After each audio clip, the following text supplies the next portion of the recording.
এই থেকে 20 কেজি আম নিয়ে আসা হলো। তো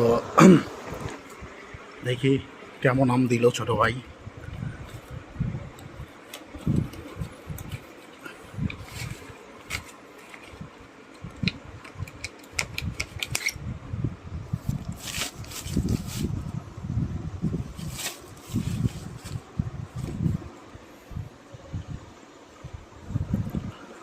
হিমসাগর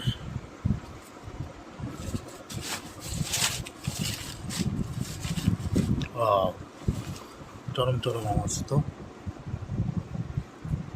কাঁচা সেভাবেই দেওয়া হয়েছে যেন দেখুন কত কমে এটা ঘরের বাজার বা অন্য অন্য জায়গা থেকে নিলে এই 20 কেজি আমের দাম পড়তো 3,500-4,000 টাকা। হ্যাঁ, এই হচ্ছে অবস্থা।